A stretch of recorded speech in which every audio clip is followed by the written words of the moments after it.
White rage is not about visible violence, but white rage is subtle. It is corrosive. It operates through the state legislatures, through Congress, through the judiciary, through school boards. It cloaks itself in legalities. Because it's so quiet, it's so subtle, you don't see. And so I set out to blow graphite onto that fingerprint, to be able to trace white rage throughout time to 2016. And one of the things that became clear to me as I started thinking through how white rage works, it became clear to me that the presence of black people was not the trigger for white rage. It is the presence of black people with ambition. The presence of black people with drive. The presence of black people with aspirations. The presence of black people who achieve. It's the presence of black people who refuse to accept their subjugation. The presence of black people who demand their rights. That's the trigger for white rage. So the real question is, why are white men so angry? It's a question that pops up again and again, but rarely do people pause to peel back the layers. Is this anger about politics, about economics, or even identity? Or is it a deeper cultural shift that has left a large group of men feeling like strangers in their own country? So, in today's video, we are diving deep into the heart of that frustration without sugarcoating, without bias, but with brutal honesty. Because to understand the anger of white men is to understand one of the most powerful undercurrents shaping our society today. Almost every week, I see someone ask the question, why are white men so angry? And while I cannot begin to expound on the many reasons why that might be, what I can say is this: I view all social problems through a lens of societal systems, because as a sociologist, that's what I'm trained to do. And here is the design flaw in systems of privilege. When you build systems of hierarchy and privilege, when you build systems of hierarchy and privilege, the privilege is actually what weakens you. The privilege makes you weak because when you socialize an entire group of people to believe that I exist, therefore I deserve. I exist, therefore I am entitled. I exist, therefore the path of prosperity should be laid out very cleanly ahead of me, and I don't have to work hard, and I don't have to struggle, and I don't have to dig deep. I just have to receive. Meanwhile, you are socializing all other groups to survive with less resources, with less privilege. And so as a byproduct of their survival, they are becoming adaptable, resilient, creative, resourceful. They are developing the muscle for survival that they subsequently turn into systems for success and prosperity. Meanwhile, the privileged group is not developing these systems. And when they start to see the disenfranchised group becoming stronger, gaining opportunities, building systems of success, rather than say, hey, maybe we ought to be doing that too, no.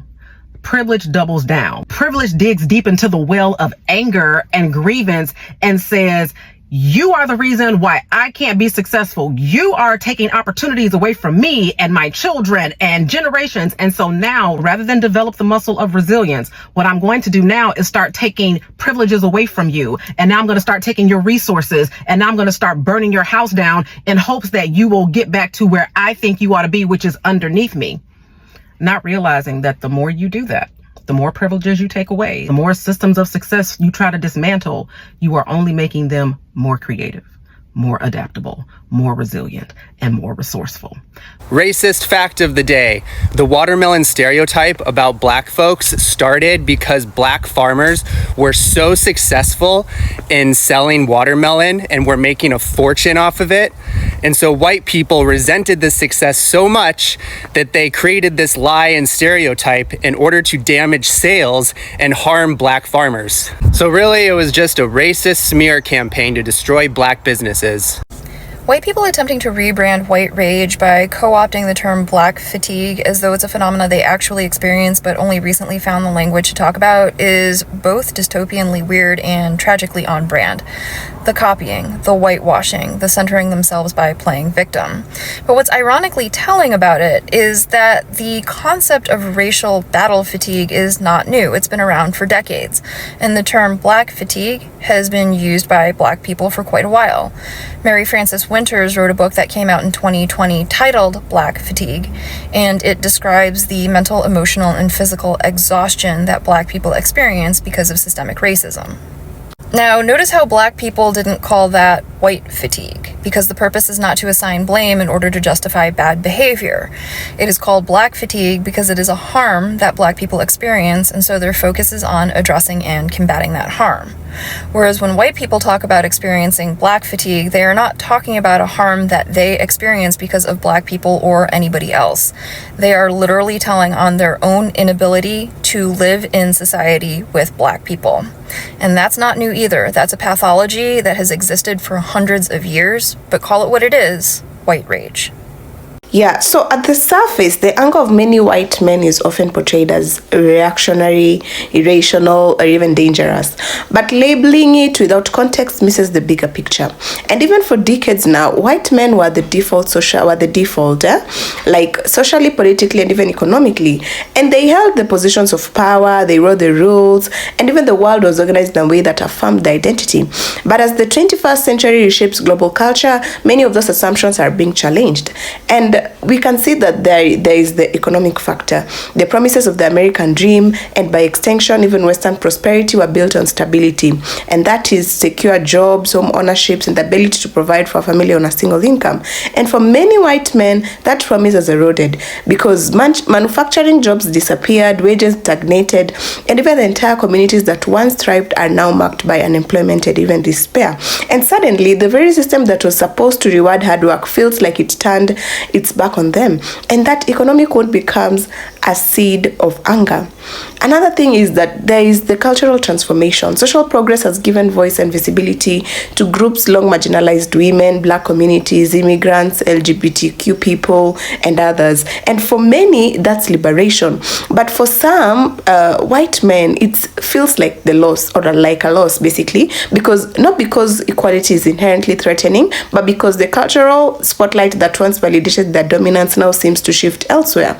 And this shift challenges their identity, and those unprepared to navigate it, the reaction is often anger at change, anger at political correctness, anger at feeling displaced in the story of a nation they once believed was theirs alone.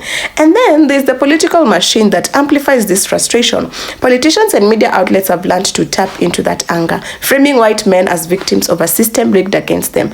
And they are told that immigrants are taking their jobs, and that feminism is dismantling masculinity, and that multiculturalism is erasing tradition. And these narratives offer simple villains for complex problems, and in doing so, they feed the fire of resentment. And anger becomes not just personal, but tribal, collective, and even weaponized. And let's not ignore the psychological dimension. Many men are raised to tie their sense of worth to control, to dominance, and even to providing. And when the ground shifts beneath them, when their communities struggle, when their jobs vanish, and when the culture celebrates diversity over uniformity, it strikes at the very heart of the identity. And instead of vulnerability, many turn to anger, and anger feels strong even when it masks insecurity and even loss. But here's the twist: underneath that anger is fear. Fear of irrelevance, fear of being forgotten, fear of losing status in a world that no longer centers them. And unless that fear is acknowledged and transformed, it will continue to fuel backlash, to even fuel division and circles of hostility that impact not just white men but everyone around them. And so we are really questioning, why are these white men angry? And the answer isn't one thing, it's everything: economics, culture, politics, psychology, and a storm of shifting realities colliding with old certainties. And the real challenge isn't to shame or silence that anger, but to understand it, because without understanding, we risk letting it fester into something far more dangerous.